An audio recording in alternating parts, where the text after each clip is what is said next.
ang mga shepherd na to na ibahagi ang mabuting balita na, na natanggap nila sa mga angkel, mga kapatid. What a privilege, no? Isa kang unlearned and humble shepherd, tapos ikaw pa yung ay kukomisyon ng Diyos para ibigay sa tao yung mabuting balitang ito. Amen. Praise God. So at alam natin, ang Bethlehem, ito yung ito yung lugar kung saan sabi nga ng ating kapatid na propeta, religious capital of the world, sabi niya eh. Kasi nandun yung mga matatas na tao, sina Caiaphas, ano. Pero ang tanong,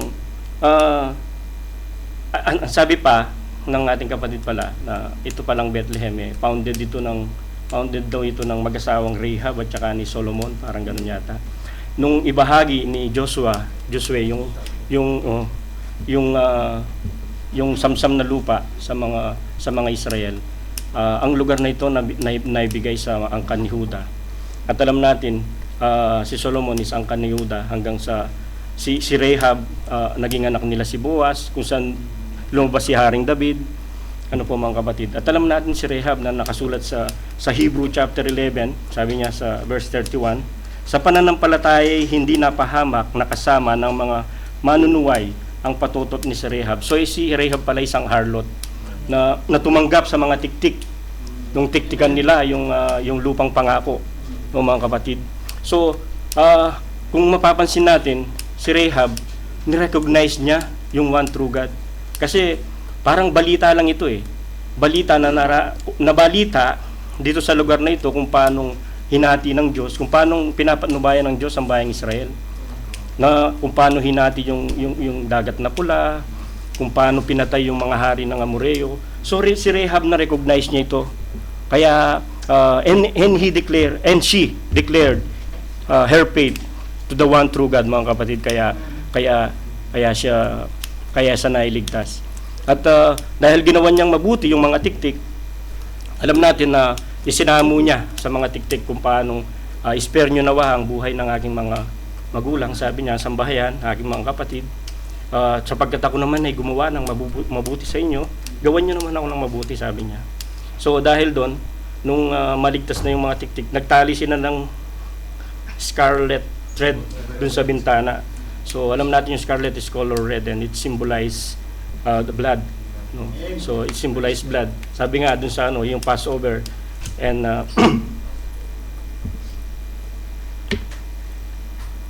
praise God, glory to God. So sabi nga dun sa Passover nung ginawa ni Moses, when I see the blood I will pass over you. So ganun din nahiligtas si Rahab, mga kapatid, dahil yun ang maging tanda na sila ay spare ng bayang Israel nung kubkubin nila yung lupang pangako. Praise God, glory to God. At alam din natin na yung Bethlehem is a house of God's bread. And san pa ba iba? At alam din natin that He is the bread of life. San pa ba isisilang yung bread of life kundi dun sa God's house, bread house, parang ganon, di ba mga kapatid? So talagang it has to be a shepherd talaga, kasi yung praise God, ipinanganak siya sa Bethlehem, kung saan tinawag na God's, praise God,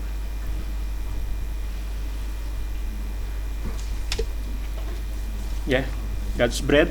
Kaya yung bread of life, karapat-dapat lang na doon siya ipanganak, mga kapatid. At alam din natin na itong Bethlehem na to, na ibinahagi nga yung lupang pangakong ito sa mga Huda.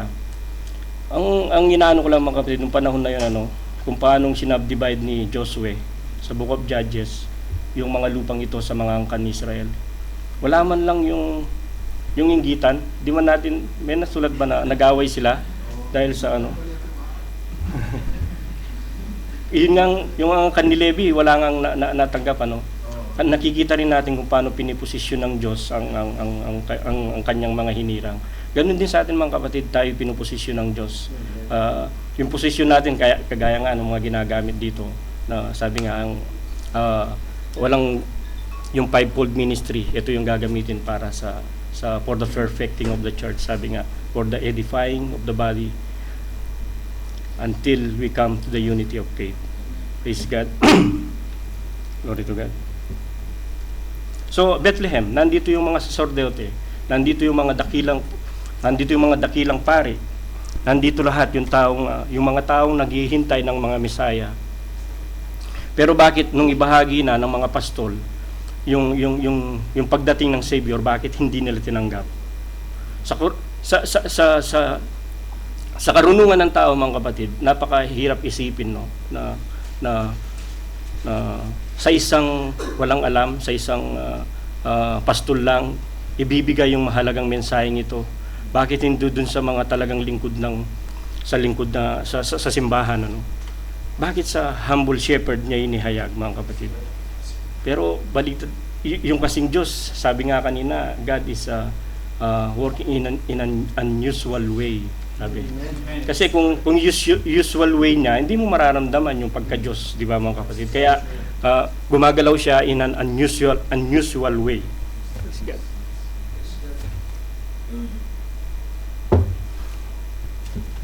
Praise God. Glory to God. Strange, why to the unlearned and humble shepherd? Why not to the high priest? The great event of all time was received by a humble shepherd. Bakit nga?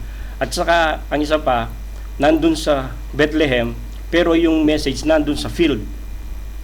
Dun ibinigay sa wilderness, hindi dun sa dahil na talagang hinanap yung mga pastol na siyang karapat dapat tumanggap na ibahagi ang mabuting balitang ito, kasi ang ipinanganak ay lamb, mga kapatid. Praise God. Praise God.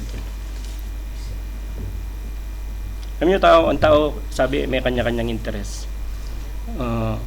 Kapag gusto mong mapalapit sa isang tao, alamin mo kung anong interes ng tao. At pag nakuha mo yung interes niya, magkakaroon siyang interes na makinig sa'yo, kasi yung lahat ng binabahagi mo, interesado siya eh. Ganon din sa salita ng Diyos, mga kapatid, kung wala sa atin na ito talagang interes natin, marinig ang salita ng Diyos eh. Para sa atin kasi to, yung iba walang interes kasi hindi talaga siguro para sa kanila, no? Yun nga biruin mo nga naman, halos isang araw, pakikinggan mo yung salita ng Diyos. Kung wala kang interes, paano ka makakatagal? Yung 30 minutes nga lang nakaupo ka, talagang antok na antok ka na eh. Diba? Mga kapatid, kahit sa sine na lang eh. Sine, naglilibang ka na, no? Pero pag hindi ka interesado dun sa pinapanood mo, antukin ka rin eh. Oo. Diba? Iba talaga pag yung nasa puso mo, mayroong binhing na didiligan, mga kapatid. This is our interest. Kaya itong subject ng Diyos, ito yung interest nila, yung tupa. Kaya sa kanila ibinigay yung mabuting balitang ito, kasi ito talaga yung interest nila eh. Yung iba hindi tatanggapin ito. Hindi tatanggapin ito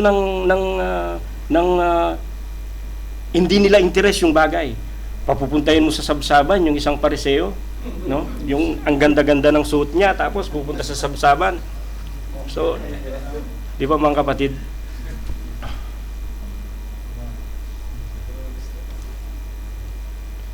Isubukan nung ibahagi yung salita ng Diyos sa mga walang interes. Kahit anong, kaya may timing yung pag-share ng salita ng Diyos eh. Pag kagaya nga nung sineshare ng ating kapatid, pag siyang nagbukas, dun lang parang binuksan mo. Ibig sabihin, meron siyang interes. Pero kung hindi nagbubukas, bigla ka magbubukas ng salita ng Diyos, masasayang lang yung salita ng Diyos. Sabi nga, wag mong ihagis yung mga perlas sa mga baboy. Kasi talagang kapag part ka ng salita, definitely magkakaroon ka ng interest. Sa iyo ibibigay yung salita, para sa atin ito, kaya nananamnam natin, mga kapatid. Praise God.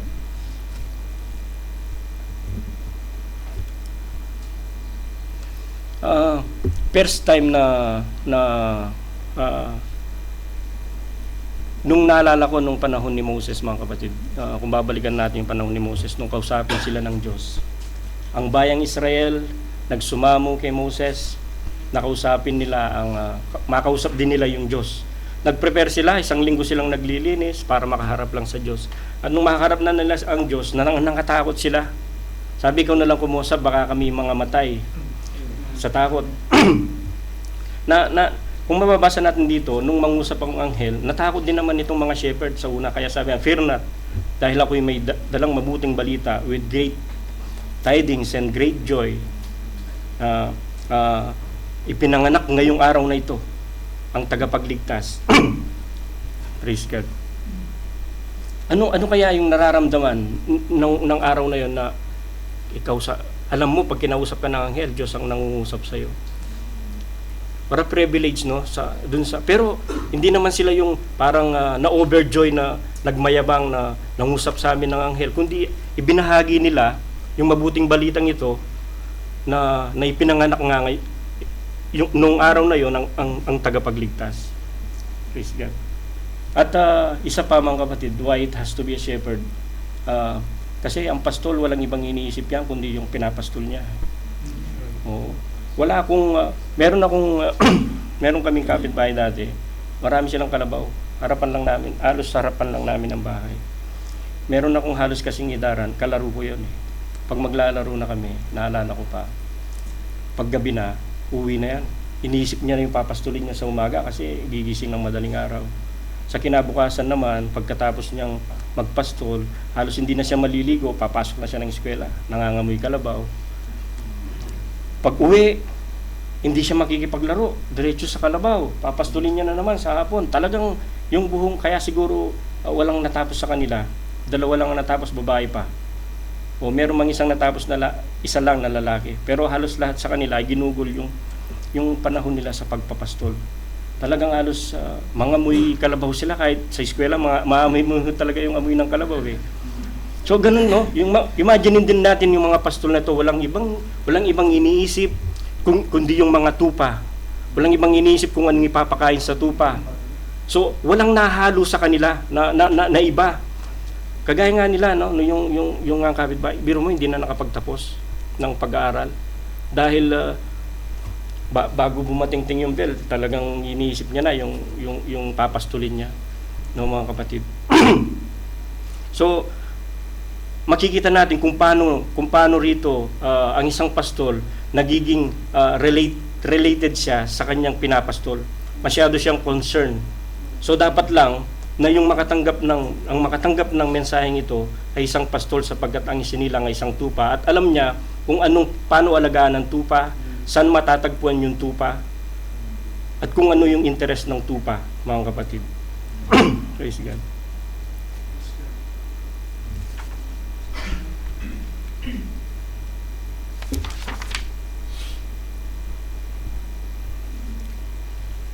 Tapos nakita nila nung pagpunta nila sa Bethlehem, iniyaya niya yung puntahan natin, sabi niya yung sinasabing ito ng mga anghel. Nung makita nila sa Bethlehem, nandun siya sa, sabi nga, unlikely place, sabi ng ating kapatid. Nandun siya sa abnormal location, hindi normal na lokasyon, hindi normal na kasuotan. So parang sa atin dito, in unlikely place, di ba? Unlikely person and unqualified preachers, mga kapatid. Oo, kasi sila ang hinahanap nila, yung talagang kasi sila yung nag-e-expect na maka-receive ng mabuting balitang ito, yung mga may diploma, gumastos ng pera para mag-aaral sa theology. Pero bakit binaypas ito ng Diyos at ibinigay sa mga pastol instead sa mga naggugol ng oras at panahon para ituro ang salita ng Diyos, mga kapatid? Nabaliwala yung pinag-aralan, ano? Hindi naman tayo sa against sa professional, no, sa edukasyon, pero ito yung ng Diyos kung saan mababa naabutin siya ng tao, doon niya ibinibigay ang kanyang mabuting balita, mga kapatid.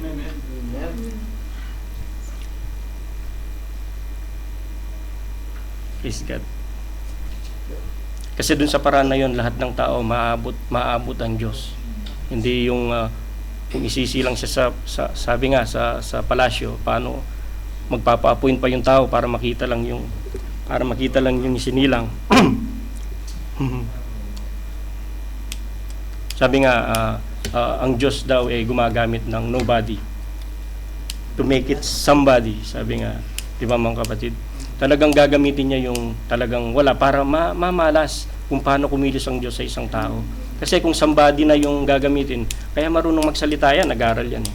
Pero yung sa hindi nag-aral, walang alam kung kahit na ano, doon niya ibibigay yung kanyang banal na salita. Praise God. As long as you think we are something, we cannot be used in the hands of God, sabi ng ating kapatid, mga kapatid. Ngayon, kung ikaw ay somebody, kung gusto kanyang gamitin, gagawin kanya munang nobody. Praise God. Kagaya ni Saint Paul. Saint Paul is somebody. Si Saint Paul isa siyang pariseo, no? Ang kanyang tagapagturo ay isang marunong bihasa sa batas, no? Si Gamaliel. Amen. Di ba? So si Saint Paul hindi basta-bastang tao ito, talagang kilala siya sa lugar na ito. Pero ginawa siyang nobody ng Diyos para magamit lang siya. Even Moses, isa somebody, pero ginawa niya rin siyang nobody para bago siya ginamit ng Diyos, mga kapatid. Meron naman yung nobody, gagawin kang somebody. Kagaya ni John the Baptist. No? Bigla nang lalabas galing sa wilderness. Mangangaral kayong mga lahi ng mga ulupong. Magsisi kayo. Magsitakot kayo sa galit na darating.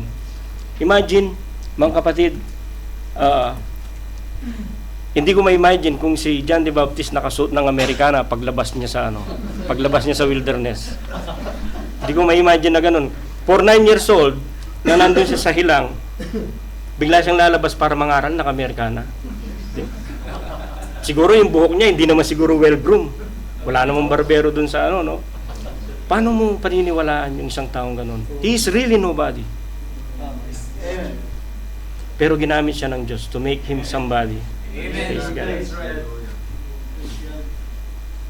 Kaya dito pinapakita lang na nababaliwala yung pinag-aralan. Kasi hindi sa pinag-aralan, dahil nag-aral ka, doon maghahayag yung Diyos. Hindi dahil sa tinapos mo yung theology, maghahayag sa iyo yung Diyos. Mananahan sa iyo yung Diyos. Diyos gagawing, sabi nga tama, praise God. Parang si Saint Paul, inempt muna ng Diyos at sa kanya siya tinuruan at yun ang itinuro niya sa tao. Praise God. At kung mapapansin din natin, siguro dahil sa pinag-aralan, hindi nila namamalayan, nagiging kalaban na sila ng Diyos. Oo. Kasi kung makikita natin, mga kapatid, nag-aral ito, gumugol ng maraming pera para makatapos ng theology. Pero nung ibalita na nila, bakit hindi nila tinanggap? Imbes na tanggapin, pinapapatay nga ni Haring Herodes. Yung malaman niya na dumating na, kung inaisinilang na yung tagapagligtas. Praise God. So, sabi nga, tinawag nga siyang Beelzebub, di ba? Samantalang ito yung mga nag-aaral ng mga banal na salita. Pero bakit? Dahil sa kanilang pinag-aralan, instead na paniwalaan nila yung salita ng Diyos, nagiging against sila sa salita ng Diyos. Pinapakita lang na ganun. Kaya mas maghahayag yung Diyos sa walang alam para gamitin niya. Praise God.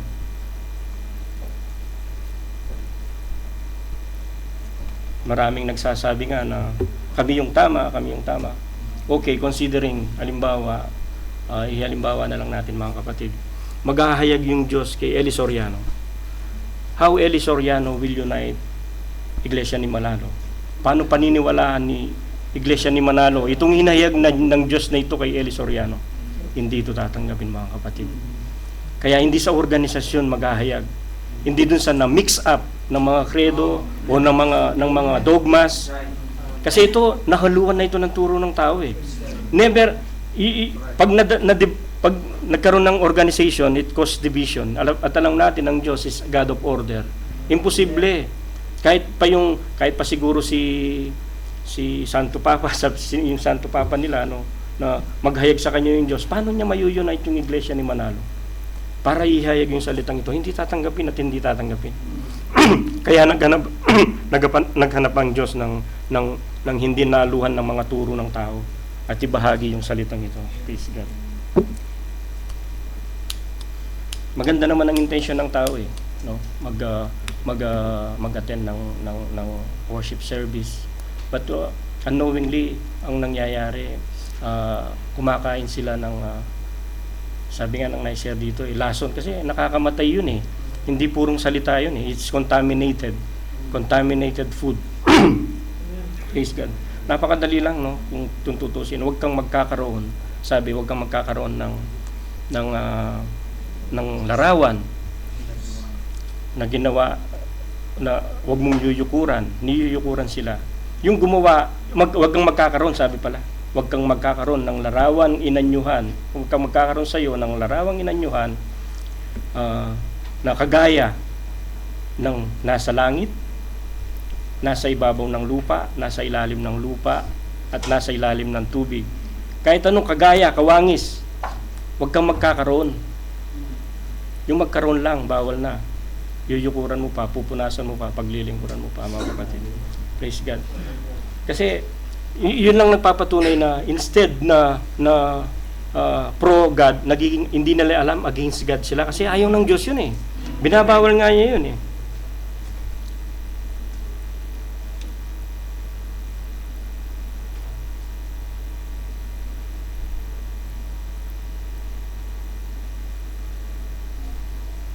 Praise God. Yung mga tatlong bagay, naisip ko lang, nung panahong yun, bakit tatlo lang nakakita dun sa sign? Dun sa Star of Days na yun, na makarecognize na yun ang tanda ng pagkasilang ng Savior. Bakit sila lang? Sa dami ng tao, ilang bang tao? Milyon-milyon ng tao, mga kapatid. Meron na kayang astronomers ng mga panahon na yun. Pero bakit sila lang? At paano, ano na lang yung naka-persuade sa kanila na napuntahan to travel for almost 2 years para magbigay ng pagsamba at pagpuri dun sa isinilang na tagapagligtas? Anong nandito sa puso nila? Anong faith na meron sila na yun nga ang itinuturo ng Star of Days na ito, mga kapatid? Imagine 2 years maglalakbay ka. Yung hawak-hawak mo lang pananampalataya na doon talaga isinila. Siguro nabasa nila yung Numbers, book of Numbers ba yun? Yung CC, yung stars of, tama ba yun? Praise God. Tama, sa Numbers. Praise God. Diba? Anong naka-persuade sa kanila na puntahan yung ano na yun? Tayo nga dito, wala man 30 minutes ride, kung minsan nalilate pa tayo. Pero sila, to travel 2 years just to give praise and worship dun sa isinilang na tagapagligtas, mga kapatid. Kasi, para sa kanila, kaya lang sila yung nakakita, kasi sila lang yung tatanggap at sila lang yung, para sa kanila yung mensahe na yon. Just like the shepherd, sa kanila lang yung mensahe na yon, sila lang ang tatanggap. Never itong tatanggapin ng mga Pariseo kasi unusual sa kanila. Hindi tumutugma dun sa kanilang pinag-aralan, mga kapatid. Praise God.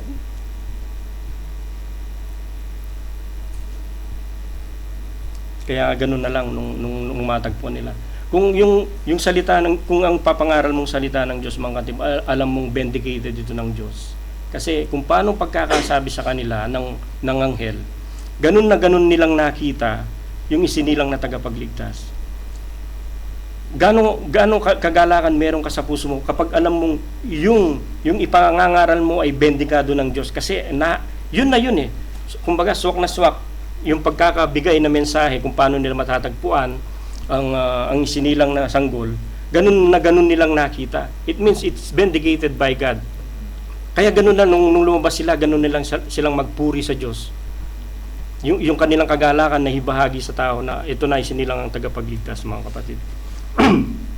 Sabi ng ating kapatid, first time daw na umawit ang anghel dito sa lupa sa mga shepherd pa. Diba? Kasi dito umawit yung mga sanggol eh. Nung i-create ng Diyos ang, sabi ng ating kapatid, yung mortal earth and mortal beings, umawit ang mga anghel sa langit. Unang umawit ang anghel sa langit. Nung isilang naman yung life and eternal life, unang umawit ang anghel sa lupa sa mga pastol. Para privilege mga kapatid, no? Sabi nga, pag nakakarinig ka ng magandang boses anghel, wala na sigurong gaganda pang boses sa mga anghel dito sa balat ng lupa mga kapatid. Kaya walang ipagmamalaki yung mga pinakamagaling kumanta. Hindi nalulugod ang Diyos yan kasi wala namang sinabi yung level ng kanilang boses sa level ng mga angel eh, di ba? Kaya biruin mo, unang umawit sa lupa sa mga shepherd pa. What a privilege to this shepherd, mga kapatid. Hindi pa gandaan to ng boses, kaya ang daming nagpalista na eh. Dun sa spiritual natin sa sa spiritual songs. O mga kapatid, kasi hindi naman sa boses nalulugod ang Diyos. Eh. Nalulugod siya sa puso, kung yung pag-alay natin eh nandoon sa puso natin. Hindi yung kasi kung sa boses ikaw yung mapupurihan eh, ang ganda naman ng boses ni hindi ganoon. Ang ganda naman ng message ng song. Doon nalulugod ang Diyos, mga kapatid. Praise God. Sabi ng ating kapatid, sabi nga, God is fixing to make another creation. He create mortal earth and mortal life. Angels sing in heaven. But when He create a new life, eternal life for man, He's singing in His subject through angels on earth, not in heaven. Praise God.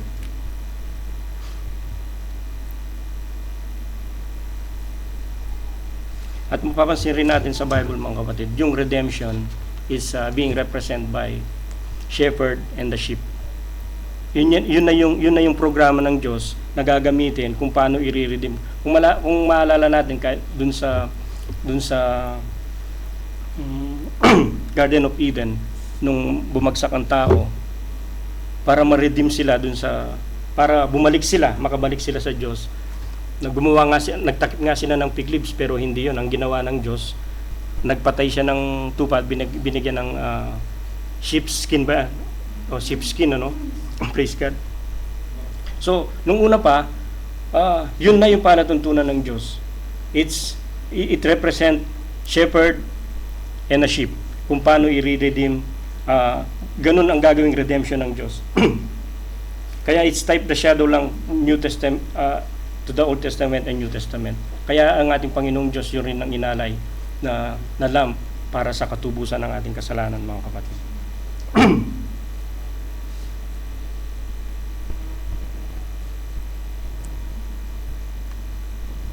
Praise God. So, lahat halos na propeta na ginamit ng Diyos ay mga pastol. Kung mapapansin, sabi ng ating kapatid, si Abraham is a shepherd. Jacob is a shepherd. David is a shepherd. Moses is a shepherd. At ang suit nila ay sheepskin, balat ng hayop, mga kapatid. Yung balat ng hayop nagre-represent ng faith to the coming of perfect sacrifice, mga kapatid. Kaya nang na-share na natin dito dati, sabi ang sheep is one of the dumbest animal. So, nagpapatunay lang na umaasa sila ng karunungan sa Diyos. Umaasa sila ng pastol, ng good shepherd, because they are dumbest, sabi nga. And wala silang defense mechanism, wala silang pangil, wala silang sungay, kasi kailangan nila ng magde-defense sa kanila. Ang magde-defense ang shepherd, mga kapatid. Praise God. At walang kakayahan pag nahiwalay ang isang tupa sa kawan, wala siyang kakayahang bumalik. Maliban hanapin siya ng pastol para may balik sa kanya. Ganun din naman sa atin, mga kapatid. Nung tayo nawala, hinanap tayo ng Diyos. Hindi tayo yung umanap sa Diyos. Praise God. Kasi wala tayong kakayahang bumalik. Maliban siya ang umanap sa atin at ibalik tayo sa salita ng Diyos. Praise God. Tsaka yung mga tupa, pagpapastulin yan, diretso yan dun sa pastulan. Hindi kagaya ng kambing, sabi nga nung nice yan. Pag nakakita ng halaman, aakyat, kakainin yung mga halaman o yung mga damo-damo, naglilinger-linger muna sila. Pero yung mga tupa, kung saan mo siya papastulin, direkta siya doon at doon sila kakain. At alam ng shepherd kung saan dadalhin at kung anong pagkain na ibibigay sa mga tupa. So, kaya nga niliken tayo ng Diyos sa sheep. Sabi niya, my sheep hear my voice and I know them. Sabi niya. Ganun din, nung marinig ni Lazarus, sabi nga kanina nung na-share, Lazarus, comfort, narinig nung tupa yung tinig ng pastol. Kaya bumangon si Lazarus, mga kapatid. Ang maganda nun, sabi pa nga sa John, and they know his sheep by name. Sabi, alam niya sa pangalan. Kaya Lazarus, comfort, kilala tayo ng Diyos. Yung mga hinirang ng Diyos, kakilala niya, alam niya ang pangalan, mga kapatid. Praise God. So, wag tayong maging kambing kasi kung ano-anong kinakain natin sa palipaligid. Hirap, mga kapatid. Praise God.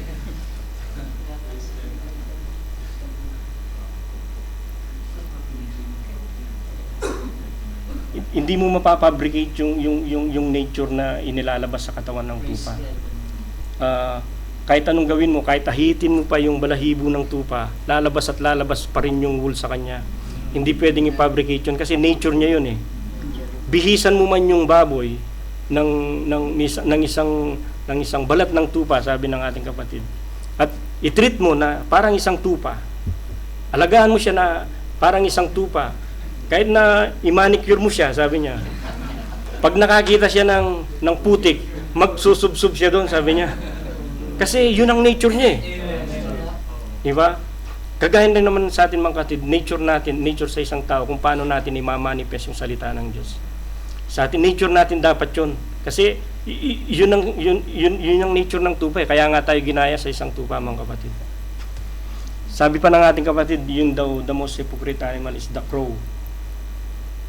Dahil yung crow, kagaya nung hinayagis ni Noah para umanap ng tuyong lupa, hindi na bumalik kasi nag-stay siya sa mga patay na tao, doon kinain niya yung mga carcass. Pero nung iagis yung dove, hindi nakatagal yung dove bumalik kasi hindi kayang kainin ng dove yun. Yung mga ganong pagkain. Pwedeng kainin ng crow yung kinakain ng dove, pero yung kinakain ng crow hindi kayang kainin ng dove kasi wala naman gal yung mamamatay siya, mga kapatid. Kaya ganun din tayo, kung tayo kakain ng contaminated, mamamatay tayo, mga kapatid.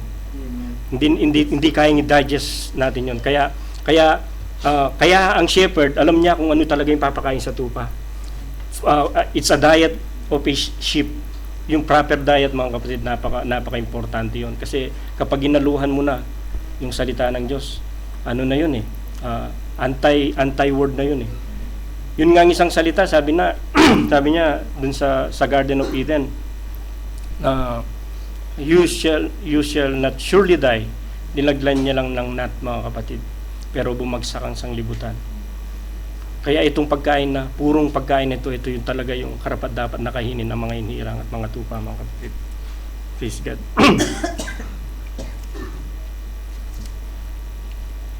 At alam din ng shepherd na yung sheep is helpless. Alam din yun, mga kapatid. Na without the shepherd, paano ang buhay natin kung wala si Kristo sa buhay natin, mga kapatid?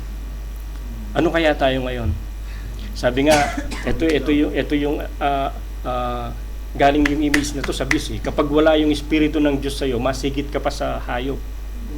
Kaya kung wala si Kristo sa buhay natin, imagine what life na meron tayo. Baka kasama tayo ng mga nagiinuman ngayon dyan o namamasyal. Pero hindi eh. Praise God.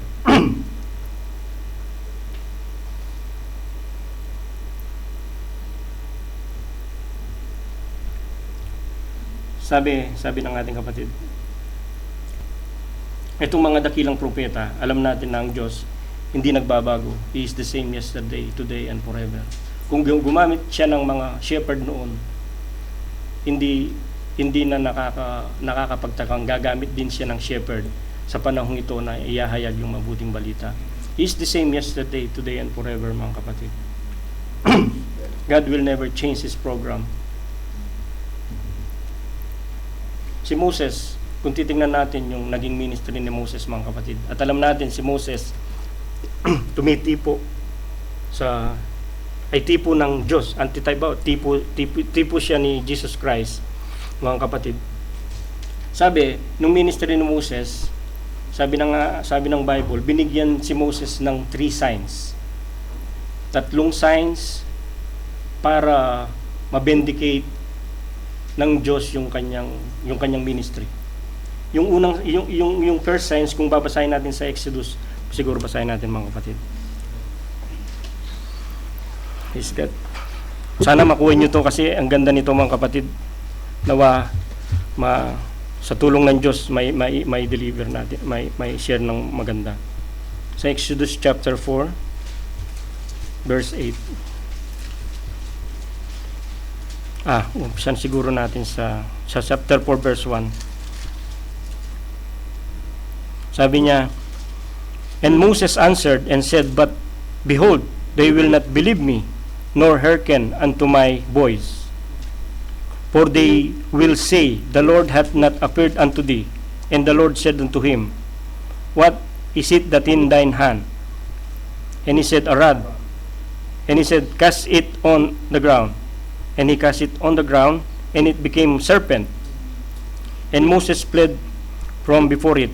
And the Lord said unto Moses, Put thine hand, and take it by the tail.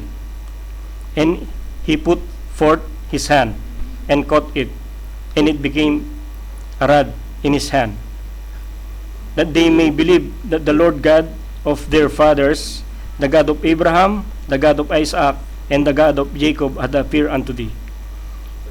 Patuloy sa number 6. "And the Lord said further unto him, Put now thine hand into thy bosom. And he put his hand into his bosom, and when he took it out, behold, his hand was leprous as snow. And he said, Put thine hand unto thy bosom again. And he put his hand into his bosom again, and plucked it out in his bosom, and behold, it was turned again on his other place. And it shall come to pass, if they will not believe thee, neither hearken to the voice of the first sign," yung first sign, yung sa serpent, "and that they will believe the voice of the latter sign, and it shall come to pass, if they will not believe also these 2 signs." So yung 2 signs na yun, yung nilagay niya yung kamay niya dun sa basam. "Neither hearken unto thy voice, that thou shalt take of the water of the river, and pour it upon the dry land, and the water which thou takest out of the river shall become blood upon the dry land." So 3 signs ito, isa yung serpent, pangalawa yung nilagay niya yung kamay niya sa basam, at yung pangatlo yung gawin niyang dugo ang river of Nile. Sabi ng ating kapatid, the first 2 sign is for Israel. The third sign is for Pharaoh. Praise God. Glory to God. The third sign signifies death, as is God over everything, bring death to nation. The 2 sign is for Israel with a voice. Kung mapapansin natin yung dalawa lang dito, yung may voice. Yung pangatlo, hindi na. Itong voice na to, sabi ng ating kapatid, these 2 signs Israel concerning their future. Meron palang prophecy dito sa pangyayaring ito. Kung mapapansin natin, mga kapatid. Praise God. Sana makuha nyo. Okay. So, ang Diyos binindicate yung paggamit ng ministry ng Moses sa pamamagitan ng signs. Mga kapatid. Gumamit ng Diyos ng supernatural signs para paniwalaan ng Israel. Para paniwalaan siya at binindicate yung salita ng Diyos. yung third sign hindi related sa occupation ni Moses. Pero yung first 2 signs is related to his personality. Dahil shepherd siya, yung rod, at alam natin na parang manggagamot din siya, parang ganon. So, yung leprous, parang, praise God. But the other two had voice of prophecy. Kung mapapansin natin mga kapatid, sa Mount of Sinai, nangusap ang Diyos kay Moses para ibigay, nung pagbaba niya sa Mount Sinai, nung nangusap siya sa Diyos, naging puti yung mukha ni Moses. And at the same time, si Jesus Christ naman, which is si Moses dito, sabi ng ating kapatid, is a prophet shepherd. Si Jesus Christ is the great shepherd prophet. So tinitipo niya yung naging pangyayari kay Moses at saka kay Jesus Christ. So nung sa Mount Sinai, si Moses, nung maabot niya yung Sakina glory ng Diyos, naging puti yung kanyang mukha. At nung isama naman ni Jesus Christ si James, Peter, and John, nung maabot yung Sakina glory ng Diyos, hindi lang mukha ang naging puti sa larawan ng ating Panginoong Yesus, kasi siya yung Diyos na nandun, mga kapatid. Ang Diyos nandun sa kanya. Praise God. Sabi nga pala, bago ko maano mga kapatid, dahil ito importante rin ito. Nung lalangin ng Diyos ang eternal, God is fixing creation, nung isilang ang sanggol, mga kapatid. Doon sabi natin na doon sa Genesis, God created himself. 'Di ba? Doon sa word body na 'yon, nanahan ng Diyos para lalangin ang lahat. At the same time, doon sa sanggol naman, God created a body of flesh para panahanan niya, mga kapatid. Doon din mananahan ng Diyos. God, Emmanuel, God is with us. God is with that flesh, Jesus Christ, mga kapatid. So, ganun din nung panahon sa Garden of Eden. Kaya nga, praise God.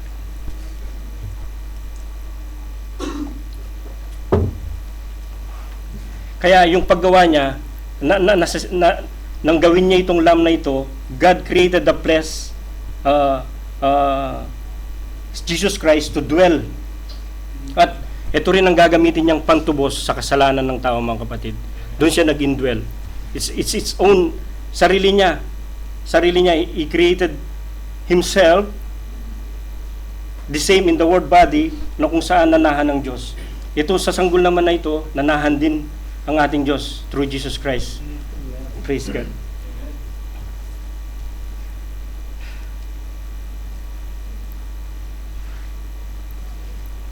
Praise God.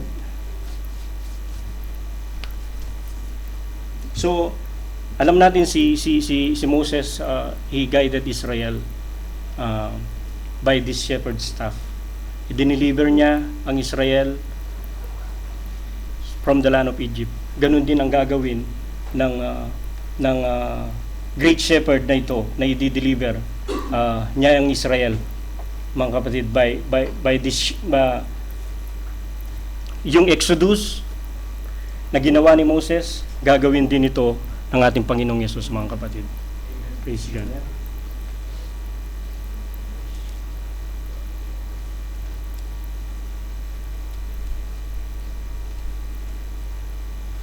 And notice that the same shepherd staff that was guiding sheep, you believe that, certainly did guide the sheep. He delivered them out of Egypt with that staff in his hand. Yung na-deliver, yung mga naniwala sa kanya, nailigtas. Yung mga hindi naman naniwala is na-condemn, mga kapatid.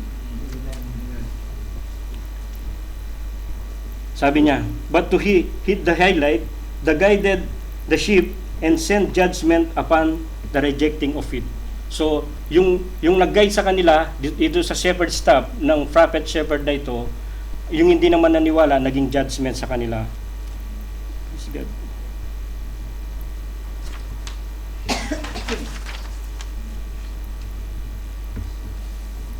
At dun sa first sign, mga kapatid, kung makikita natin,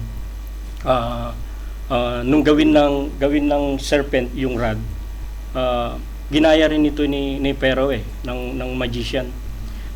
Pero tried to mimic this magician. Gumawa siya ng magician, mga kapatid, para gayahin yung ginawa ni Moses kasi ayaw niya ngang maniwala. Pero ang nangyari, kinain nung serpent yung dalawa. So dito, maraming gumagaya sa salita ng Diyos.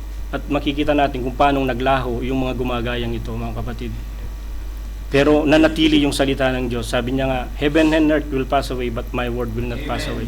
Naglaho yung mga gagayang yan, maglalaho yung gumagayang yan, at mananatili lang yung tunay na salita ng Diyos, mga kapatid.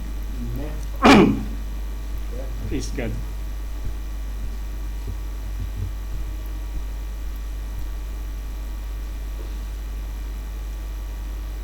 Praise God. Nung hindi maniwala si Haring Paro sa sign na ito, ang ginawa ng yung ginawa ng Diyos, yung evening message na sinasabi niya na mamamatay yung mga isisilang na panganay, kung lahat ng panganay na isisilang, kahit mga hayop mamamatay, mga kapatid. Pero merong binigay na message ang Diyos kay Moses, yung mga naniwala naligtas, yung mga hindi naniwala nangamatay. Dito sa message na ito, evening message, parang dito naman tinitipo yung paghihiwalay ng tupa sa sheep ng ating propeta. Nung ipangaral niya na yung evening message, sabi niya, yung maliban na kanin nyo ang aking dugo at maliban na kanin nyo ang aking laman at inumin ng aking dugo, wala kayong buhay na walang hanggan. That time, marami nang humuwalay sa kanya. Ayaw na nga maniwala. Hindi nila tinanggap yung salitang yun, mga kapatid. Dito inihiwalay niya, itong breaking of the word na ito, inihiwalay niya na yung tupa sa mga kambing. So pinapakita yung future plan ng Diyos dito sa tagpong ito, kasi tumitipo si Moses kay Jesus Christ. Kung makikita natin, mga kapatid, yung sabi ng propeta, nakatago yung misteryong ito before the foundation of the world in the bosom of God. Dahil kung mapapansin natin, nung ilagay ni Moses yung kanyang kamay sa kanyang bosom, at alam natin, sabi ng ating kapatid, hindi naman kaliwete si Moses. Kaya hawak-hawak niya dito yung kanyang heart, at nilagay niya yung kanyang kamay sa bosom. Nung iilabas niya, puno na ito ng leprosy. Ganun din ngayon, mga kapatid, yung buhay, yung sanglibutan ngayon, kung paano yung sakit na yon, kung paano yung karumi, kung gaano kadumi yung leprosy, ganun na rin ang mundo natin ngayon, mga kapatid. Ganun ang kalagayan natin ngayon. At nung ibalik naman ni Moses yung kanyang kamay at ilabas ulit, naging malinis na. Ganun din nung si Jesus Christ namatay dahil sa ating kasalanan, mga kapatid. Yan at alam natin, sabi, nasa bosom siya. No one had seen God except the only begotten who is in the bosom of the Father. Kaya nakatago itong lihim na ito ng pagliligtas sa bosom at saka ng healing ng sick and sin sa bosom ng Diyos. Ito yung nagsisignifies kung paano nung ilabas ng Diyos yung sa kanyang bosom na si Jesus Christ, malilinis muli yung tao sa kasalanan. Nung ialay si Jesus Christ doon sa krus ng Kalbaryo, mga kapatid.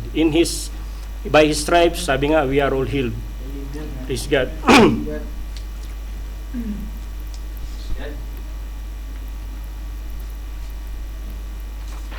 Praise God.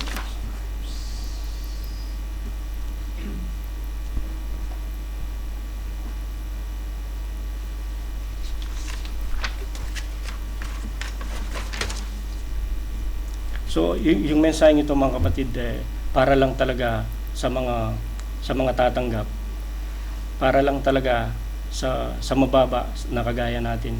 Kaya yung hindi pa nakakatanggap, mga kapatid, kung hindi ito para sa inyo, kung hindi nyo tatanggapin. Kung tatanggapin nyo naman, ito'y para sa inyo, mga kapatid. Itong mensaheng ito.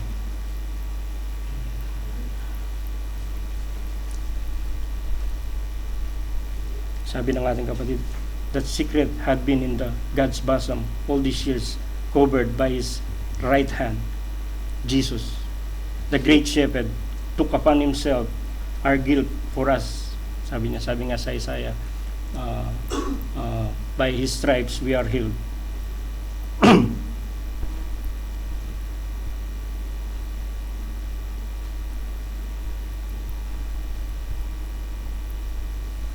At kung mapapansin natin, yung inismite ng Diyos sa kamay sa kanang kamay ni Moses.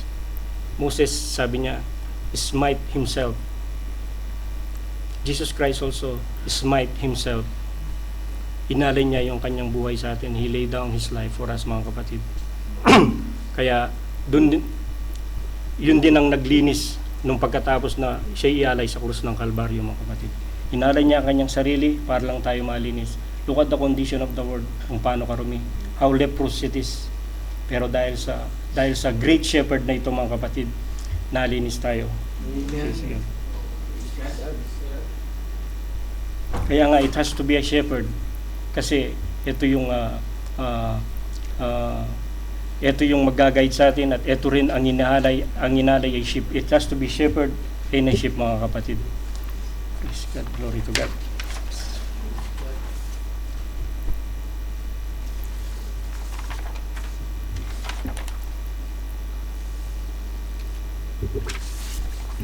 Praise God, doon lang tayo dinala, mga kapatid. Pagpasensya nyo na, medyo ninervous po ako. Glory to God. Praise God, glory to God. Pwede po tayong tumuyo. Praise God. Praise God. Praise God. Praise God. Hallelujah, Lord God. Hallelujah. Hallelujah, O Amang Banal. Marami pong salamat, O Ama, sa mga nakalipas na oras. O patawarin niyo po ako, Ama, kung meron lang po akong nasabi na po hindi po naayon sa inyong mga banal na salita. Ibalik niyo lang po sa salita ang aking mga kapatid, O Ama. Hallelujah, Lord God. Hindi ko man po na-deliver ng mabuti. Alam ko, Ama, alam nila yung thought na aking sinasabi, O Lord God. Glory to God. Marami pong salamat muli, O Amang Banal. Ang nalalabi pa pong oras ng gawain nito ay inaalay po namin sa inyo. Kayo na po ang pumatnubay sa amin, O Amang Banal. Marami pong salamat muli. Ito ang aming samot dalangin. In Jesus Christ's name we pray. Amen.